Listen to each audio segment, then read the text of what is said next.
Qu'est-ce qu'est la neuroscience? On parle de la conscience, de la mémoire. La mémoire est divisée en deux parties. Ça, on parle de Lucas Timara, deux boîtes.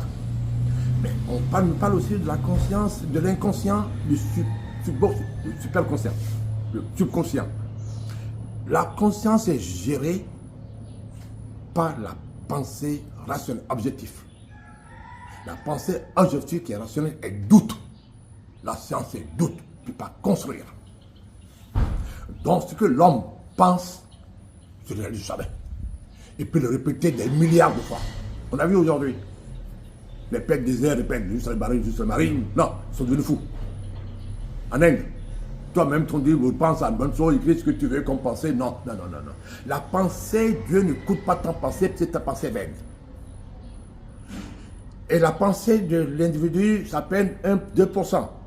L'inconscient qui prend une grande partie, c'est la forêt sauvage.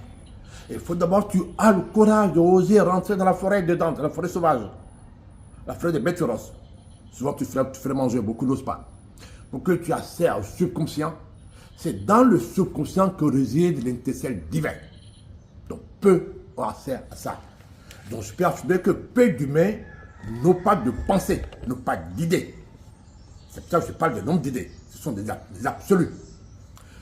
Dans le monde terrestre, on demande aux gens qui font le doctorat de choisir un thème, une idée de se développer. La majorité copie l'idée des autres. Ils n'ont aucune idée. Ils ne savent pas ce que c'est. D'accord? Dans la Bible, quand on parle de tout un nombre, on ne parle pas des chiffres. Non. Les chiffres ne sont pas des nombres d'idées. Ce ne sont pas des nombres sacrés. Alors que pour que la neuroscience marche, il faut que la personne possède son nombre d'idées. Après une révélation, après une initiation de phare. C'est à partir de ton nombre d'idées, tu as ton cosmonomie, tu peux te reprogrammer, tu peux te modeler sur ton univers, sur ton cosmos, et la nature t'aide à se réaliser. C'est ça que le Brésilien Paulo Coelho a écrit dans son livre, La légende personnelle, l'alchimiste. C'est un travail d'alchimie, parce que quand je parle du mot alchimiste, je reviens à la divinité noire de l'Atlantique, quand on parle de alchémite. C'est alchémite. Kémite n'existe pas, c'est mensonge. Tous ces professeurs aujourd'hui, africanistes, panafricanistes, qui racontent kémite, noir, non, non. Le mot kémite, non.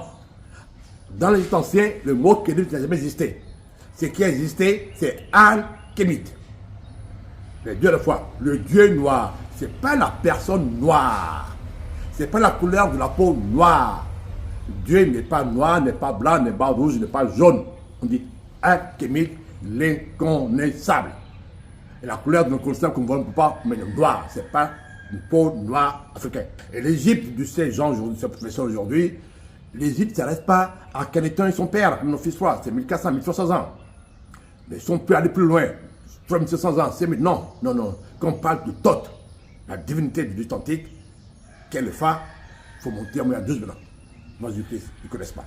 Ce n'est pas scientifique, ce n'est pas rationnel. L'église ancienne n'est pas mathématique, elle est mystique. Maintenant, j'ai fait une différence entre la mystique et la spiritualité. Beaucoup ne savent pas ce que c'est. Beaucoup m'ont demandé après c'est quoi la mystique.